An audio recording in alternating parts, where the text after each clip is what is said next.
स्वामी विवेकानंद जी ने हरिदास विहारीदास देसाई जूनागढ़ के दीवान जी को पत्र के द्वारा यह बताया कि दीवान जी, आप ये मत सोचिए कि मैं पाषाण हृदय पशु हूँ, कदापि ऐसा नहीं हूँ। सारे संसार में यदि मैं किसी से प्रेम करता हूँ तो वह है मेरी माँ। फिर भी मुझे उनका त्याग करना पड़ा। मेरे गुरु ने जो एक महान कार्य दिया था, समस्त विश्व के कल्याण के लिए एक बड़ी योजना बनाई थी, सारे विश्व के आध्यात्मिकता को एक उदात्त शिखर पर ले जाने के लिए जो श्री रामकृष्ण देव का आगमन हुआ था युगावतार के रूप में, उसके मुख्य संगी के रूप में आए थे स्वामी विवेकानंद। और यह बहुत बड़ी जिम्मेदारी श्री रामकृष्ण देव ने सौंपी थी। यह जो रामकृष्ण संघ होगा उसका उन्होंने नेतृत्व उनको सौंपा था।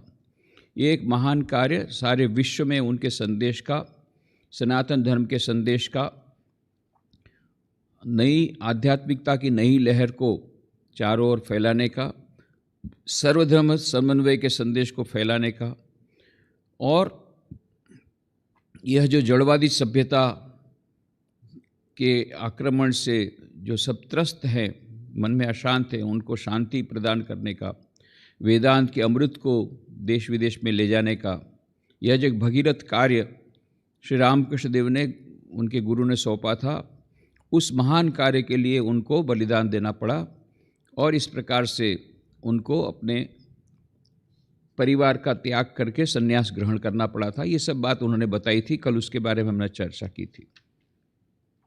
और हमने ये भी कहा था कि किस प्रकार से Detroit was the real place, जो कि इस महान युद्ध भूमि का एक बहुत बड़ा केंद्र बना।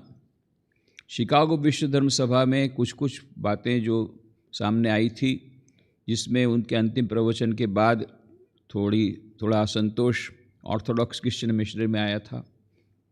उसके बाद में जब देखा गया कि जो कन्वर्शन के लिए जो पैसा मिलता था अमेरिका से, वो बहुत कम हो गया, और फिर विविध कारणों से ईसाई मिशनरियों को बड़ा धक्का लगा और अमेरिका में भारतीय संस्कृति के बारे में, भारत के बारे में जो गलत धारणा थी, वो जब स्वामी विवेकानंद ने दूर करना शुरू कर दिया तो एक बहुत बड़ा वो धक्का था। और उस समय हमारे भारत के ही प्रधान आचार्य और उस समय काफ़ी पॉपुलर थे ऐसे लीडर, प्रताप चंद्र मजूमदार, ब्रह्म समाज के लीडर, उन्होंने भी उनके साथ हाथ मिलाया। और फिर रमाबाई सर्कल, इनको भी अपना एक स्वार्थ था भारत की नारी की दुर्दशा को,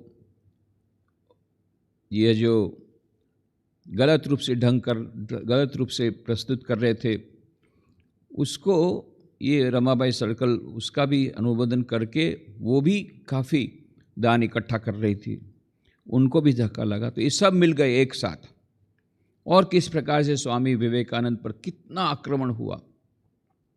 जैसे बताया हमने, समाचार पत्रों के माध्यम से और उनके भक्तों को बोल करके, यहाँ तक कि जो निमंत्रण देते थे उनको भी बोल करके, यहाँ तक भी जहर देने की भी कोशिश की गई। ये सब हमने बताया था।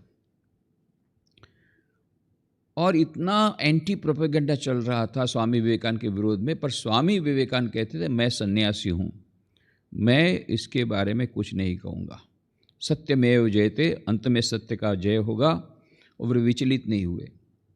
पर जब यह प्रताप चंद्र मजूमदार ने भारत में भी प्रोपेगेंडा शुरू किया, एंटी प्रोपेगेंडा, अरे स्वामी विवेकानंद तो वहाँ जाकर के चरित्र भ्रष्ट हो गए हैं और सब कुछ नियम का तिलांजलि दे दी है। इस प्रकार से यह जो बहुत प्रकार की बातें, एकदम गलत बातें, मिथ्या बातें, ये सब वहाँ पर प्रताप चंद्र मजूमदार ने वहाँ पर जब प्रचार शुरू किया, तो उसके बाद में स्वामी विवेकानंद को लगा, एक तो जो उनके अत्यंत निकटस्थ मित्र थे उनके मन में भी अब शंका आने लग गई थी, उनकी शंका को दूर करना, और दूसरा उनको जो सबसे बड़ी चिंता थी वो थी कि उनकी जो गर्भधारिणी माँ भुवनेश्वरी देवी जो कि कलकत्ता में थी, जिन्होंने इतना बड़ा सेक्रीफाइस किया था, अपने पुत्र को दे दिया था इस जगत के कल्याण के कार्य के लिए, उनके मन में कितना दुख होगा,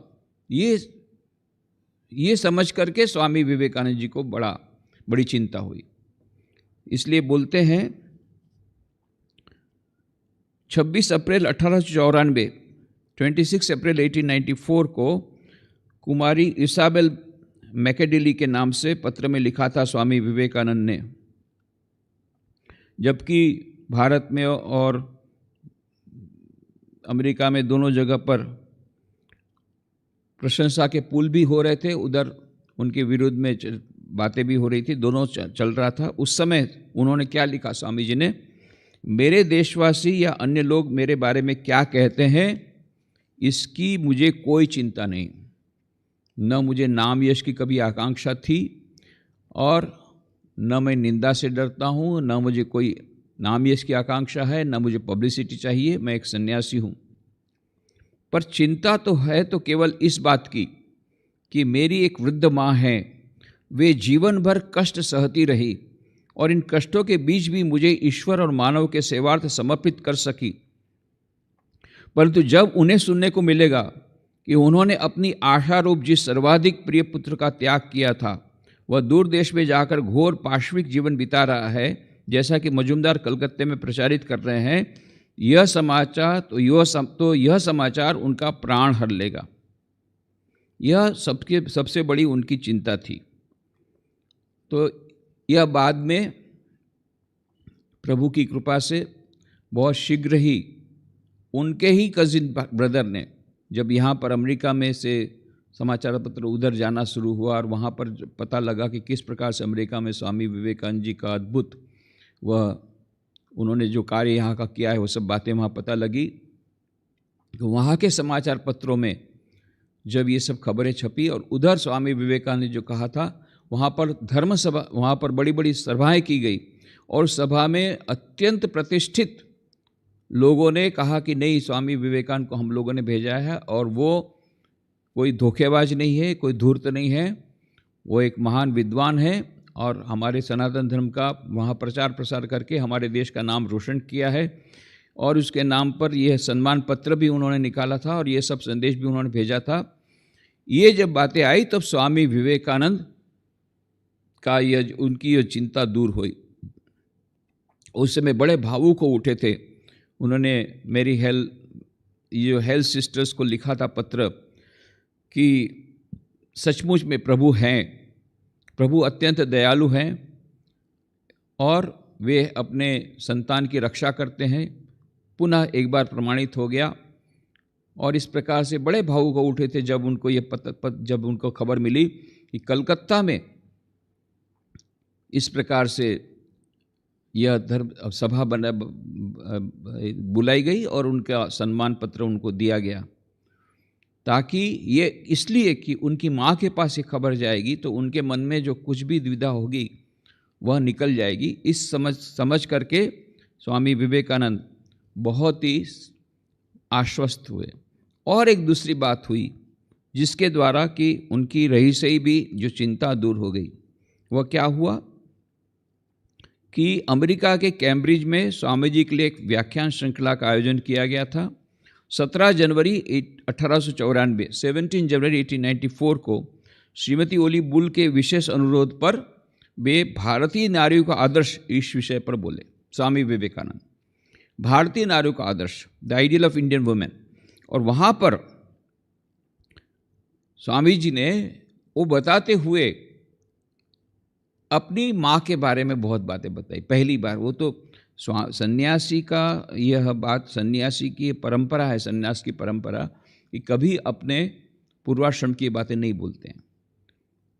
परंतु स्वामी विवेकानंद ने यहाँ पर एक एक्सेप्शन किया, अपवाद किया, जैसे आदि शंकराचार्य ने अपवाद किया था और अपनी गर्भधारिणी माँ को अंतिम संस्कार किया था, उस प्रकार से स्वामी विवेकानंद ने भी, आपने हमने इसके पहले देखा किस प्रकार से उन्होंने खिचड़ी के महाराजों को कहलवा कर प्रत्येक महीने 100 रुपया भिजवाते थे। जब तक खिचड़ी महाराजा अजीत सिंह जी जीवित थे तब तक ये चलता रहा। और इस प्रकार से उन्होंने एक पुत्र द्वारा माँ के लिए जो कर्तव्य था वो थोड़ी पालन किया। और अंत में एक बार उनको बांग्लादेश की यात्रा भी उन्होंने कराई थी, ईस्ट बंगाल की। उस समय ईस्ट बंगाल था, अभी बांग्लादेश जिसको बोलते हैं, उसकी तीर्थ यात्रा भी स्वामी विवेकानंद ने कराई थी। तो यह मानो अपनी वह एक पुत्र के रूप में जो उनकी जो जिम्मेदारी थी जो वो पूर्ण नहीं कर पाए थे संन्यास होने के कारण, वह भी उन्होंने पूरी की थी।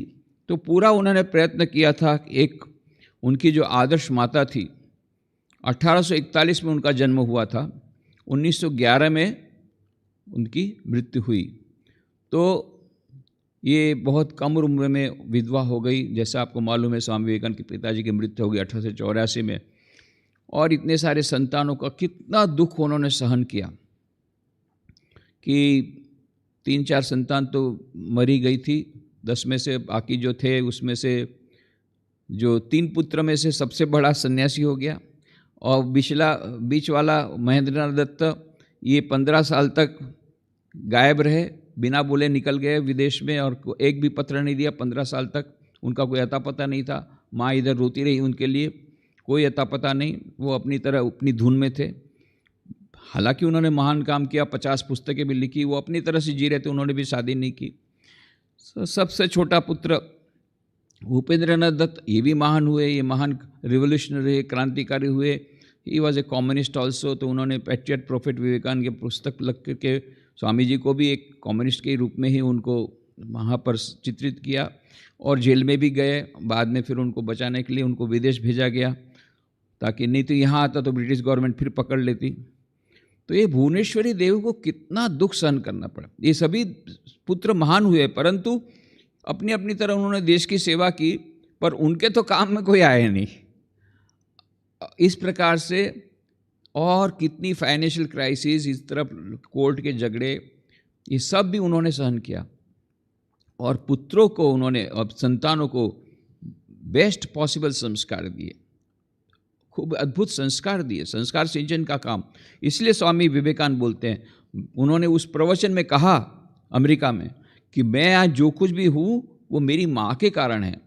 उनकी गोद में मैंने रामायण महाभारत की कहानियाँ सुनी, उन्होंने मुझे संस्कार दिया। तो कहते हैं उन्होंने अपनी स्वाभाविक शैली में अपनी माता के प्रति कृतज्ञता आज्ञापित की और उनके विशेष गुणों का उल्लेख किया।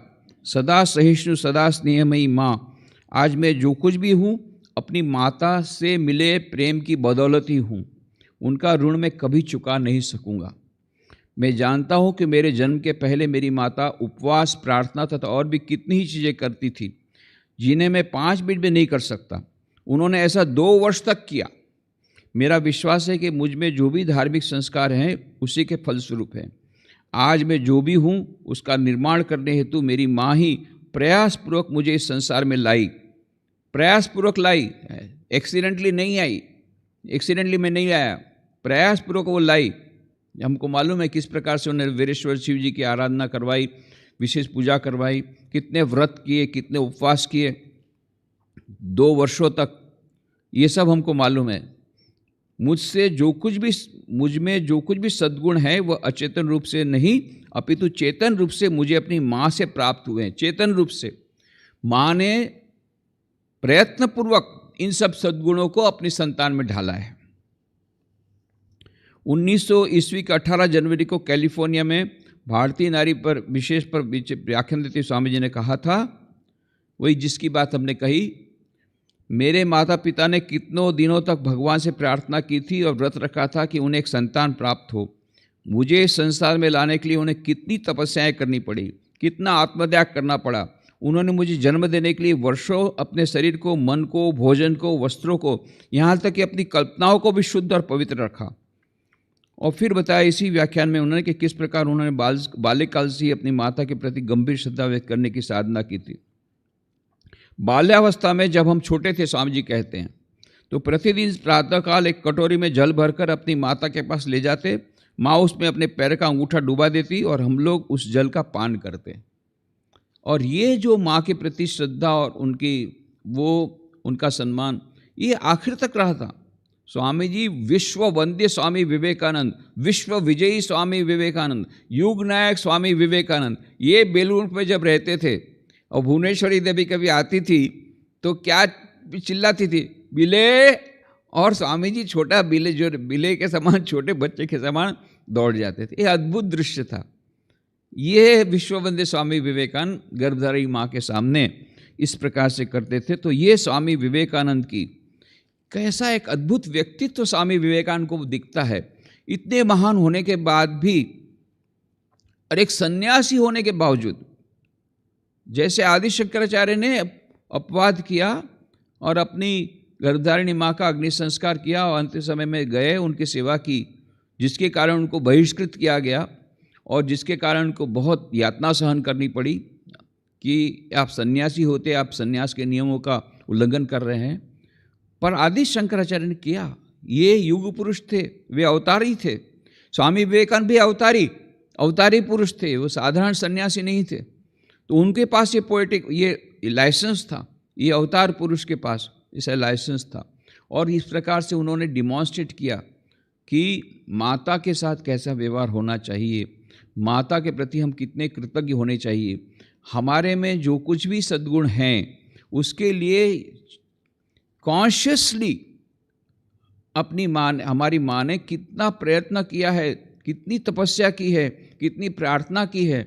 और बचपन में जो संस्कार दिए हैं, एक तो संस्कार आते हैं जेनेटिकली और दूसरे आते हैं जब गर्भ में जो शिशु रहता है उस समय माँ क्या सोचती, उसका बहुत बड़ा अंतर आता है। अभी तो विज्ञान बहुत बड़ा, गर्भ विज्ञान एक बहुत बड़ा विज्ञान अभी आ गया।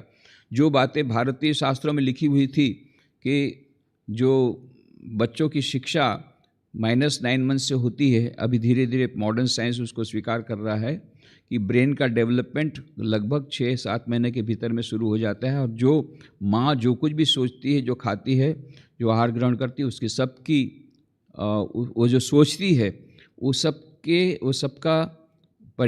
सबकी असर उस गर्भस्थ शिशु में होती है।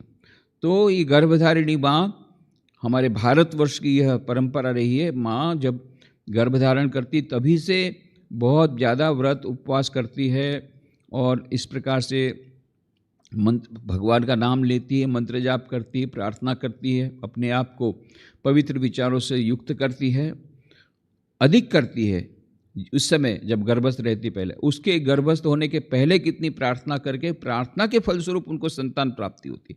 वो संतान जब प्राप्ति होती है तो गर्भस्थ रहता है तब भी बहुत प्रार्थना करती, और जब उसका जन्म हो जाता है तब भी उसको संस्कार सिंचन के लिए कितना अधिक उसको श्रम करना पड़ता है। इसलिए स्वामी विवेकानंद ने कहा कि हमारी भारतीय परंपरा में, हमारे परिवार में माता पिता का जो यह स्थान है एक बहुत महान स्थान है, और माता का तो विशेष स्थान है। इसलिए मातृदेवो भव पहले कहा, फिर पितृदेवो भव, फिर कहा आचार्य देवो भव, फिर अतिथि देवो भव। तो मातृदेवो भव, माता सबसे पहले। तो इस प्रकार से माता का स्थान अत्यंत ऊंचा है। तो स्वामी विवेकानंद ने कहा था हमारे परिवार में माँ को देवतुल्य स्थान प्राप्त है। इसके पीछे भाव यह है कि संसार में हमें जो एकमात्र सच्चा प्रेम दिखाई देता है, सर्वाधिक निस्वार्थ प्रेम दिखाई देता है, वह चिर सहनशील और चिर वात्सल्य रूपी माँ में ही दिखाई देता है। माँ के हृदय में हम जो प्रेम देखते हैं उसे छोड़कर संसार का दूसरा कौन सा प्रेम है जो ईश्वर प्रेम की झलक दिखा सके। तो इस प्रकार एक हिंदू के लिए माँ धरती पर ईश्वर के अवतार सदृश हैं। यह बात जब अमेरिका में वहाँ की महिलाओं को पता पड़ा कि कितना महान भारतीय नारी का आदर्श है, इनको इस बारे में कुछ पता ही नहीं था। वहाँ वेस्टर्न जो विमन है इज़ बेसिकली वाइफ, वहाँ पर एक पत्नी के रूप में। पर स्वामी जी ने कहा कि यहाँ पर भारत का उच्चतम आदर्श नारी का है, वो है माँ है। यहाँ माँ की पूजा की जाती, माँ को विशेष महत्व दिया जाता है। तो इस प्रकार एक हिंदू के लिए माँ धरती पर ईश्वर के अवतार सदृश हैं। यह जो स्वामी जी ने भारतीय नारी की एक विशेष जो झलक दिखाई, उससे ये जो अमेरिकन नारियां इतनी इतनी अधिक प्रभावित हो गई कि उन्होंने एक मज़ेदार बात की। उन्होंने क्या किया कि उस समय ये जो बात हो रही थी वो दिसंबर के लास्ट की बात है, 26 दिसंबर 1894 की बात है, जबकि यहाँ कैम्ब्रिज में ये भाषण स्वामी जी ने दिया था। तो इन्होंने क्या किया, ये जिन लोगों ने भाषण दिया था वो इतने प्रभावित हो गए स्वामी विवेकानंद की माँ के बारे में सुनकर के, इन्होंने अद्भुत बात की। उन्होंने स्वामी विवेकानंद की माँ को एक पत्र लिखा, बहुत सुंदर पत्र लिखा। सुंदर पत्र लिख करके उन्होंने यह कहा, to the mother of Swami Vivekananda, dear madam, at this Christmas tide when the gift of Mary's Son to the world is celebrated and rejoiced over with us, it would seem the time of remembrance. We who have your Son in our midst send you greetings. His generous service to man, women, children in our midst was laid at your feet by him in an address he gave us the other day on the ideas of motherhood to India. The worship of his mother will be to all who heard him an inspiration and an uplift. Accept, dear madam, our grateful recognition of your life and work in and through your Son, and may it be accepted by you as a slight token of resemblance, of remembrance to serve in its true inheritance from God of brotherhood and unity. तो ये उन्होंने कहा कि जबकि Christmas यहाँ पर हम लोग मना रहे हैं, उस समय एक गिफ्ट हम दे रहे हैं जो कि मेरी ने अपना सन गिफ्ट दिया वर्ल्ड के लिए, मतलब जीसस क्राइस्ट को दिया। उसी प्रकार से आपने विश्व के कल्याण के लिए स्वामी विवेकानंद को दिया है। इस समय हम आपको याद कर रही हैं, और जबकि आपके सन ने, स्वामी विवेकानंद जी आपके बारे में को बताया, हम बहुत ही प्रभावित हुए हैं। आपको हम विशेष याद करते हैं और आपके प्रति हम श्रद्धा निवेदन करते हैं कि आपने एक ऐसे महान पुत्र को जन्म दिया जो आज हमारे बीच आकर के हमारा इस प्रकार से ज्ञानवर्धन कर रहा है। उसके लिए हम आपको जितना धन्यवाद दें और जितना आपके प्रति हम श्रद्धा निवेदन करें उतना कम है। इस प्रकार से ये बहुत अच्छा। स्वामी विवेकानंद को के बारे में पता नहीं था, स्वामी विवेकानंद को पूछ करके नहीं किया, और स्वामी विवेकानंद को पता भी नहीं था, बाद में पता चला। तो कहने का मतलब स्वामी विवेकानंद जी की जो अपनी गर्भधारिणी माँ के प्रति जो श्रद्धा भक्ति थी वो अतुलनीय थी। खेतड़ी के महाराजा को बोल करके उन्होंने फाइनेंस की भी व्यवस्था की थी। जब तक वो जीवित थे उनके लिए वो चिंता करते रहे और उनकी इच्छा, परंतु एक ही है कि उनको संन्यास लेना पड़ा, क्योंकि उनके गुरु ने कहा था जगत के कल्याण के लिए करना पड़ेगा, इसलिए उनको दुख देना पड़ा। उसकी कैफियत भी उन्होंने हरिदास बिहारी देसाई को दे दी, पर उन्होंने जितना हो सका था ये बैलेंस करने का प्रयत्न किया। एक सन्यासी के होने के हिसाब से उनको घर का पूरा त्याग करना है, उनके साथ मिनिमम कॉन्टैक्ट रखना है, इधर एक आदर्श पुत्र के रूप में उनको माँ की चिंता भी थोड़ी करनी। तो दोनों के बीच में उन्होंने ये रास्ता लिया, पर अपनी माँ के प्रति उन्होंने इस प्रकार से अमेरिका में जब भारतीय नारी का आदर्श होता तब उन्होंने सबसे पहली बार अपनी गर्भधारिणी माँ के बारे में जो कहा उससे वो लोग बहुत प्रसन्न हुए और इन्होंने ये माँ को इस प्रकार से पुत्र लगा। तो आप कल्पना कर सकते हैं भुवनेश्वरी देवी कितनी आनंदित हुई होगी कि मेरा बेटा, भले मैंने सेक्रीफाइस किया, मेरे को छोड़ के चला गया, परंतु वहाँ विदेश में वहाँ की नारियाँ उसको इतना सम्मान देती है और उसके कारण मुझे सम्मान दे रही है। और ये बात जब स्वामी विवेकानंद को पता पड़ी तो स्वामी विवेकानंद भी अभिभूत हो गए। इस प्रकार से स्वामी विवेकानंद की जो मुख्य चिंता थी कि मेरी माँ को यदि इस प्रकार से पता लगे कि इस प्रकार की गलत बातें जो ये लोग झूठ मूठ की फैला रहे हैं वो यदि वहाँ पर उनके कान तक जाएगी तो विचलित हो जाएगी, ये उनकी चिंता दूर हुई। और इसके बाद से पूरे जोश के साथ फिर से वो वेदांत के प्रचार प्रसार में लग गए। इसके बाद की जो कहानी हम कल करेंगे, आज यहाँ समाप्त करें।